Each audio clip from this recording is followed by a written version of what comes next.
रोशन सिंह के साथ। और आइए देखते हैं दिन भर की गतिविधियां एक नजर में।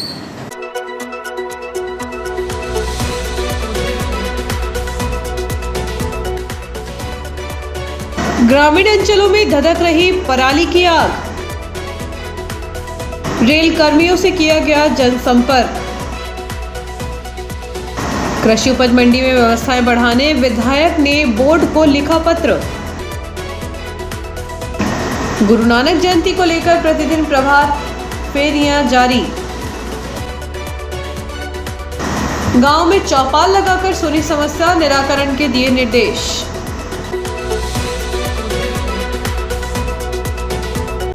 बढ़ते हैं आगे।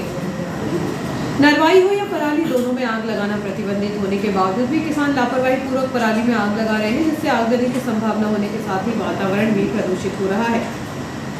अस्थमा के मरीजों को इस जहरीले धुएं से काफी परेशानी का सामना करना पड़ रहा है।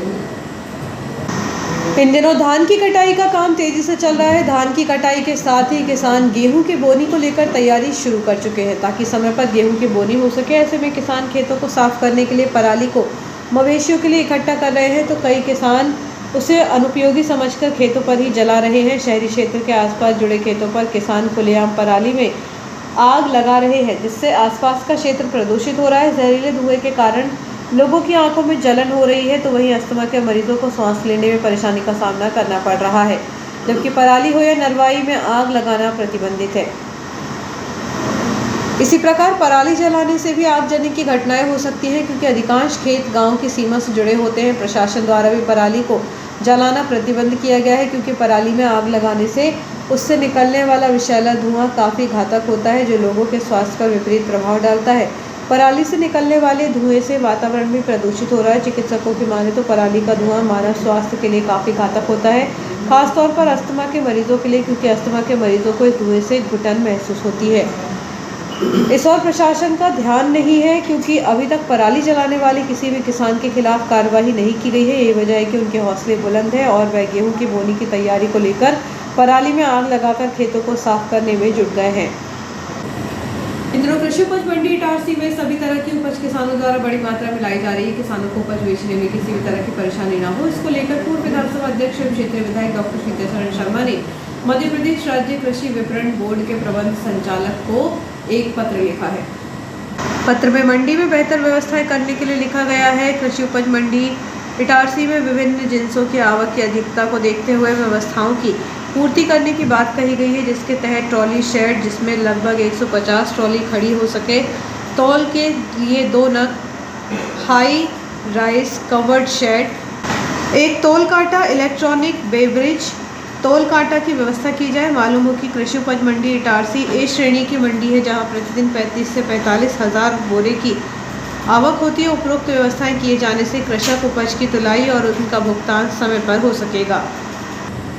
चेन्नई रूपापुर ग्राम पंचायत की सरपंच ज्योति यादव के पति राजेश यादव ने जीआरपी पिपरिया की प्रताड़ना से तंग आकर दोपहर में जहरीले पदार्थ को खा लिया। यह आरोप उनके भाई ने जीआरपी पिपरिया के थाना प्रभारी सुनील पहलवान पर लगाया। दरअसल जीआरपी पिपरिया चौकी प्रभारी सुशील पहलवान द्वारा राजेश यादव को उनके पुराने आपराधिक रिकॉर्ड का हवाला देकर बार बार झूठे केस में फंसाने की धमकी दी जाती थी। ऐसा न करने के बदले में पैसों की मांग की जाती थी। पुलिस से तंग आकर राजेश ने दोपहर में जहरीला पदार्थ खा लिया। जब यह घटना घटी तो राजेश यादव के ग्रामवासी सहित आसपास के करीब 10 से 15 गांव के बड़ी संख्या में रामपुर गुर्रा थाना पहुंचकर चौकी प्रभारी सुशील पहलवान के खिलाफ कार्रवाई करने की मांग की। इस संबंध में गुर्रा थाना प्रभारी विपिन पाल ने बताया कि ग्रामीणों ने थाना प्रभारी के खिलाफ शिकायत का आवेदन दिया है। इस संबंध में पिपरिया थाना प्रभारी सुशील पहलवान ने बताया कि राजेश यादव पर पुराने मामले चल रहे हैं। 30 अक्टूबर को गुर्रा स्टेशन के आउटर पर ट्रेन में चोरी की घटना थी, जिसके बारे में उनसे पूछताछ की जा रही थी। घटना वाले दिन वे कहां पर थे, उन्हें बयान के लिए पिपरिया बुलाया था। बाद में गुर्रा पुलिस चौकी भी गए थे। वह वहां आकर अपने बयान भी कहा था। वह राजनीति कर रहे हैं। पिपरिया जीआरपी चौकी प्रभारी सुशील पहलवान ने कहा कि पैसे मांगने का आरोप मेरे ऊपर झूठा लगाया जा रहा है। आज हम लोग यहाँ पर जो क्षेत्र के और यादव समाज के जो लोग इकट्ठे होकर के थाना गुर्रा में आए हैं, तो इसका कारण ये है कि हमारे भाई एवं हमारे ग्राम पंचायत सरपंच राजेश यादव को सुशील पहलवान GRP चौकी प्रभारी पिपरिया, जो लंबे समय से प्रताड़ित कर रहा था और पैसे की डिमांड रखता था। अगर पैसा नहीं देंगे तो हम तुमको जेल पहुंचा देंगे या अन्य प्रकार से कोई झूठे आरोप में आपको फंसा देंगे।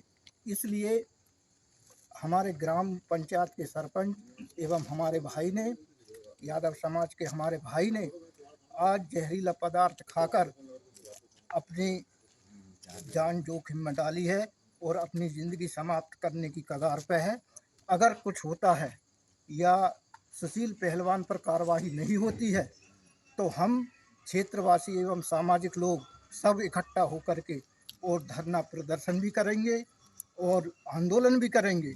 चाहे हमको कुछ भी करना पड़े, सड़क पर बैठना पड़े, लेकिन हम लोग बैठेंगे। फिलहाल की स्थिति में जिला अस्पताल से मधुबन हॉस्पिटल में एडमिट है और हालत काफ़ी नाजुक है।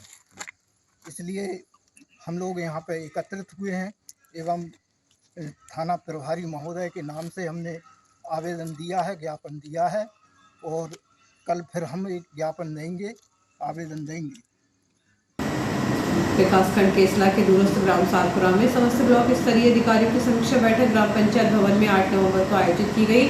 अनुविभागीय अधिकारी इटारसी टी प्रतीक राव द्वारा सभी विभागों की क्रमवार समीक्षा की गई तथा अधिकारियों को मौके पर त्वरित कार्य करने के निर्देश दिए गए। बैठक में महिला बाल विकास विभाग, शिक्षा विभाग, लोक स्वास्थ्य, यांत्रिक, विद्युत विभाग, लोक निर्माण विभाग, वन विभाग, सतपुड़ा टाइगर रिजर्व, कृषि विभाग, सहकारिता विभाग, जनपद पंचायत पुलिस विभाग एवं राजस्व विभाग सहित सभी विभागों की समीक्षा की गई है। समीक्षा बैठक उपरांत अनुविभागीय अधिकारी द्वारा ग्राम छीतापुरा में ग्राम चौपाल कर लोगों की समस्या सुनी तथा समस्या का निराकरण मौके पर ही किया गया। अनुविभागीय अधिकारी टी प्रतीक राव द्वारा समीक्षा बैठक उपरांत सभी विभागों के अधिकारियों के साथ वन विस्थापित ग्राम नया रतिबंदर, नया साकई भाग 3 एवं नया भाड़भूड़ में भी चौपाल लगाकर ग्रामीण जनों की समस्याएं सुनी तथा निराकरण करने के निर्देश दिए गए।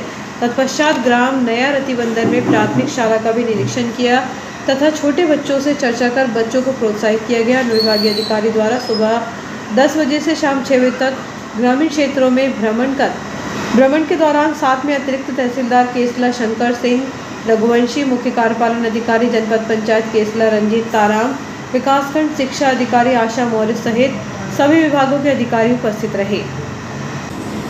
श्री साईं सामाजिक कल्याण समिति द्वारा गुरुवार को खिचड़ी वितरण का कार्य किया जाता है। इस कार्य को 7 वर्ष पूर्ण हो चुके हैं। खिचड़ी वितरण का कार्य 7 नवंबर 2017 से प्रारंभ हुआ था। शहर में ऐसी कई समिति और संस्थाएं हैं जो गरीबों की भूख को शांत करने के उद्देश्य से मानव सेवा में जुटे हुए हैं। इन्हीं में से एक है श्री साईं सामाजिक कल्याण समिति। यह समिति पिछले 7 वर्षों से गरीबों को खिचड़ी का वितरण करती आ रही है। समिति के संयोजक अधिवक्ता प्रशांत चौरे द्वारा बताया गया कि पिछले 7 वर्षों से लगातार प्रति गुरुवार को शहर के रेलवे स्टेशन सहित अन्य क्षेत्रों में गरीबों को खिचड़ी का वितरण किया जा रहा है। खिचड़ी वितरण से ऐसे गरीब जिन्हें भोजन नहीं मिल पाता है उनके पेट की भूख शांत होती है। उन्होंने यह भी बताया कि यह पुण्य कार्य आगे भी जारी रहेगा।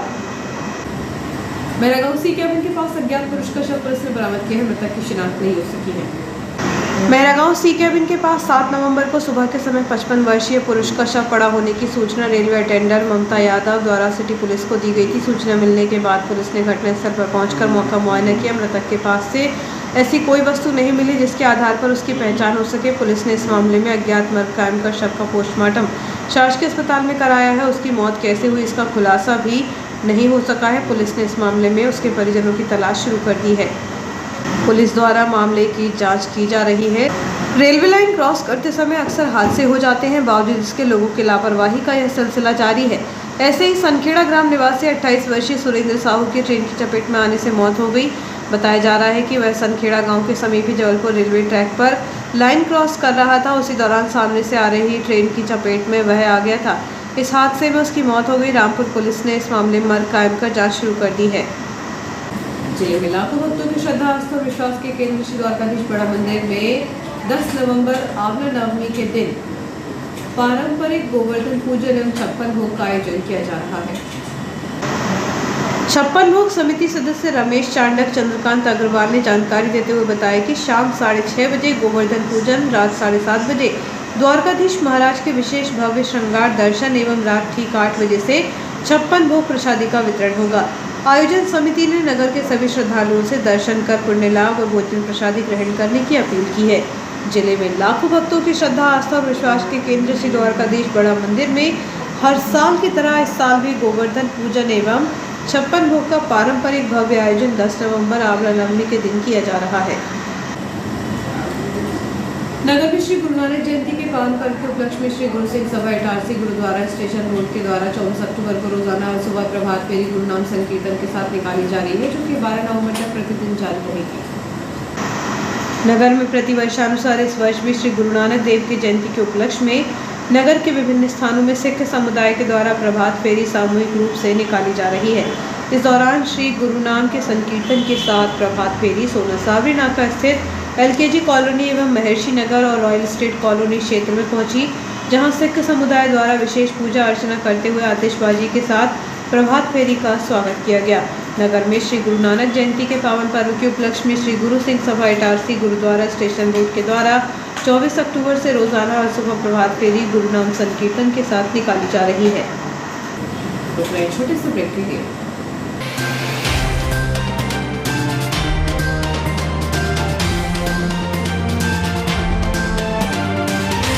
ताज टीवीएस शोरूम बैतूल रोड पुरानी इटारसी।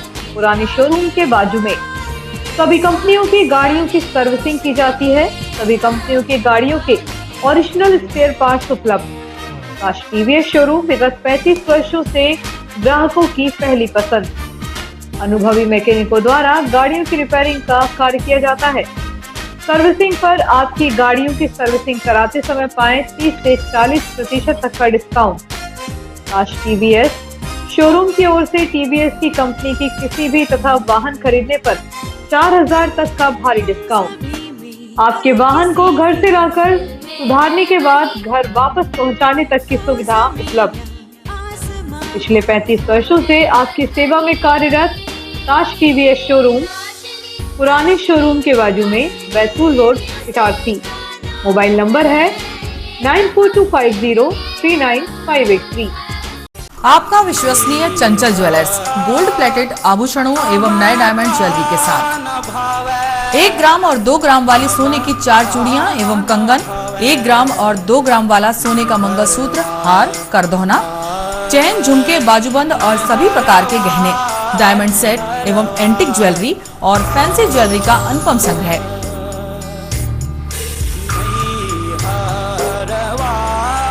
दुल्हन सेट किराए पर उपलब्ध है। 1 ग्राम और 2 ग्राम की हर खरीदी पर निश्चित उपहार पाएं। 1 ग्राम ज्वेलरी मात्र 2000 रुपए में, 2 ग्राम ज्वेलरी मात्र 4000 रुपए में, 3 ग्राम ज्वेलरी मात्र 6000 रुपए में, 4 ग्राम ज्वेलरी 8000 रुपए में, 5 ग्राम ज्वेलरी मात्र 10000 रुपए में। हमारा नवीन पता है चंचल jewellers, Guru Nanak complex, Bharat talkies road, Itarsi. Mobile 09893054377।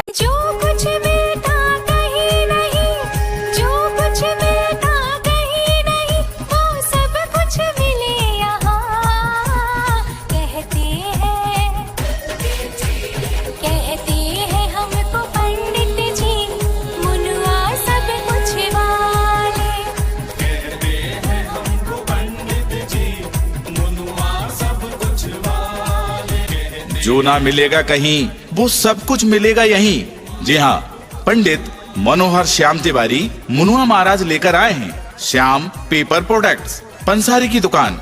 जी हाँ, तो हमारा पता याद रखें, श्याम पेपर प्रोडक्ट्स, पंसारी की दुकान, आजाद चौराहा, जमानी रोड, पुरानी इटारसी, जहां आपको मिलेगा सभी प्रकार की दुर्लभ औषधियों का खजाना। और याद रखें, पीलिया, मुंह के छाले, मोतीजरा की दवा निशुल्क दी जाती है। तो हमारा पता एक बार फिर याद रखें, श्याम पेपर प्रोडक्ट्स, पंसारी की दुकान, आजाद चौराहा, जमानी रोड, पुरानी इटारसी। हमारे यहाँ आपको मिलेंगी सभी प्रकार की दुर्लभ औषधियाँ। इसी के साथ साथ हिंदू रीति रिवाज के जनेऊ से लेकर मुंडन और अंतिम संस्कार से लेकर 13वीं तक का संपूर्ण 16 संस्कारों का सामान उचित मूल्यों पर एक ही छत के नीचे उपलब्ध है। सभी प्रकार के आयुर्वेदिक तेल, इसके साथ साथ आपको मिलेंगे सभी प्रकार के रस, पूजन, पाठ, यज्ञ, हवन, दुर्लभ वनस्पति, जड़ी बूटी, रत्न, रुद्राक्ष एवं जाप मालाएं और भगवान की श्रृंगार सामग्री, धार्मिक पुस्तकें, ग्रंथ एवं सभी प्रकार की मूर्तियां, झंडे, चोले उपलब्ध हैं। तो हमारा पता एक बार फिर याद रखें, श्याम पेपर प्रोडक्ट्स, पंसारी की दुकान, आजाद चौराहा, जमानी रोड, पुरानी इटारसी। जो कुछ मिलता कहीं नहीं, जो कुछ मिलता कहीं नहीं, वो सब कुछ मिले यहाँ। कहते हैं हमको पंडित जी, मुनुआ सब कुछ वाले।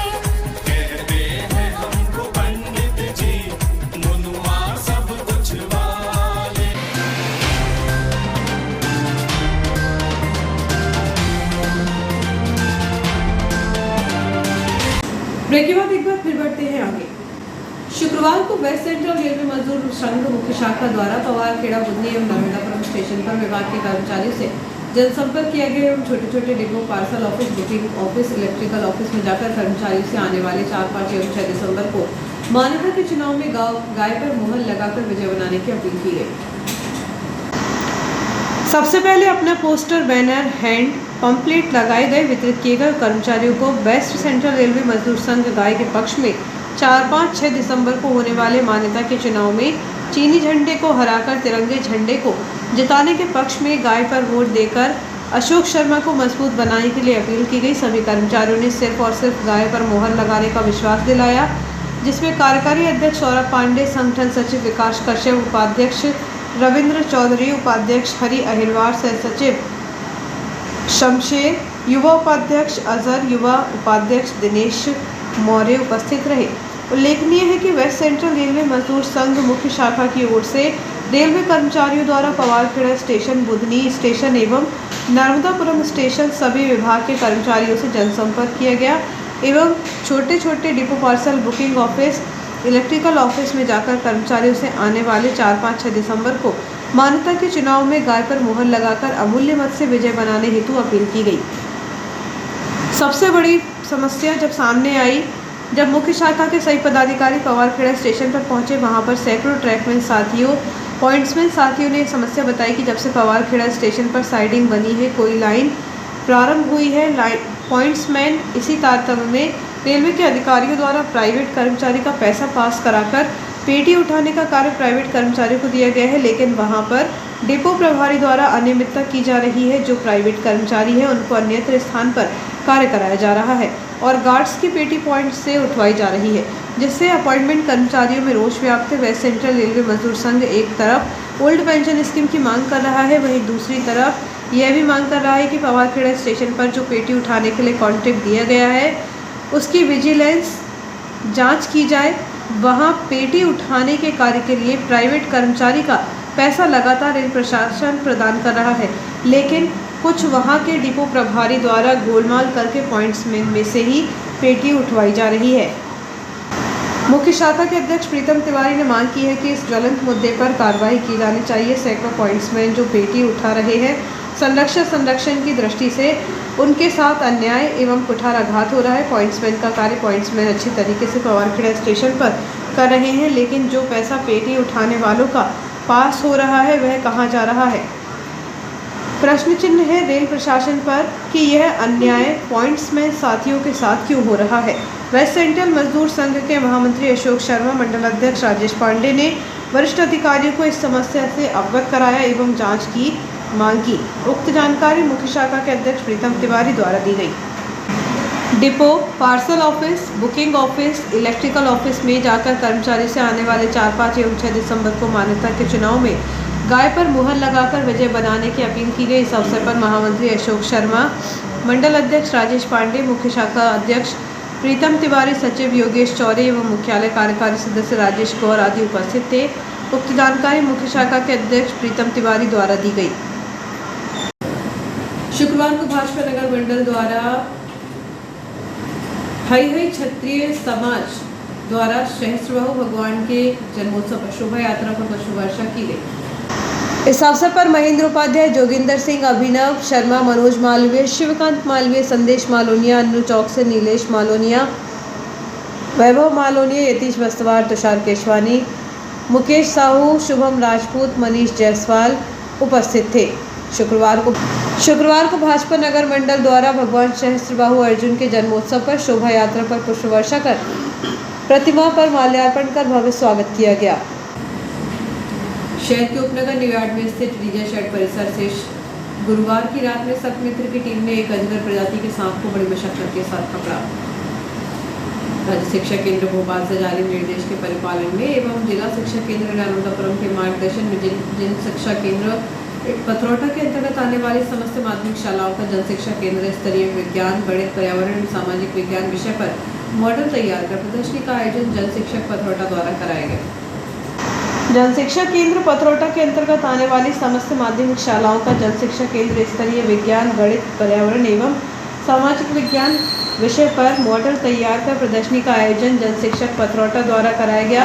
प्रदर्शनी में एकल गीत, लघु नाटिका आदि की प्रस्तुति भी बच्चों द्वारा दी गई। प्रदर्शनी में राजेश जायसवाल, जिला परियोजना समन्वयक, नर्मदापुरम सहायक परियोजना समन्वयक, क्रिकेटा, प्राचार्य अरविंद देवलिया, जन शिक्षक तथा समस्त शालाओं के शिक्षक एवं विद्यार्थी शामिल हुए। राज्य शिक्षा केंद्र भोपाल से जारी निर्देश के परिपालन में एवं जिला शिक्षा केंद्र नर्मदापुरम के मार्गदर्शन में जन शिक्षा केंद्र पथरौटा के अंतर्गत आने वाली समस्त माध्यमिक शालाओं में मॉडल तैयार कर प्रदर्शनी का आयोजन किया गया। प्रशासन द्वारा अतिरिक्त यात्री यातायात को क्लियर करने के उद्देश्य से भोपाल मंडल से गुजरने वाली रानी कमलापति दानापुर, रानी कमलापति 2 ट्रिप एवं Kota Danapur Kota 1 trip special train की संचालन अवधि बढ़ाने का निर्णय लिया गया।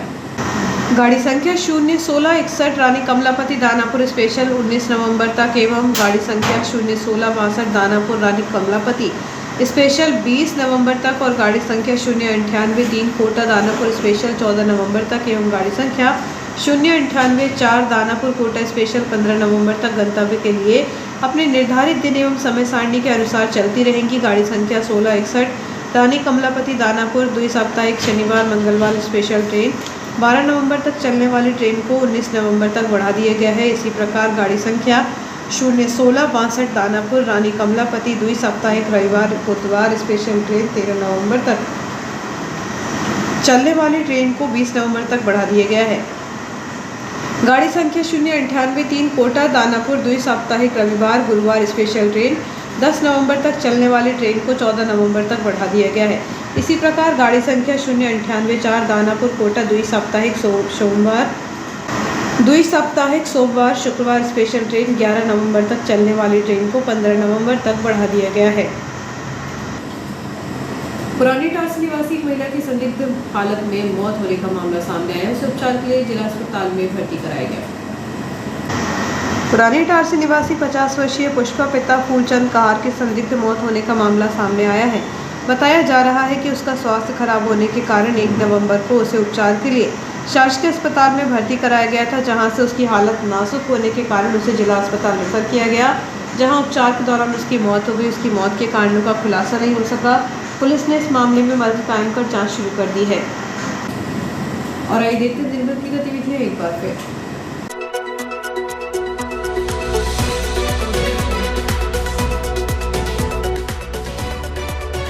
ग्रामीण अंचलों में धधक रही पराली की आग, रेल कर्मियों से किया गया जनसंपर्क। कृषि उपज मंडी में व्यवस्थाएं बढ़ाने विधायक ने बोर्ड को लिखा पत्र। गुरु नानक जयंती को लेकर प्रतिदिन प्रभात फेरियां जारी। गांव में चौपाल लगाकर सुनी समस्या निराकरण के दिए निर्देश।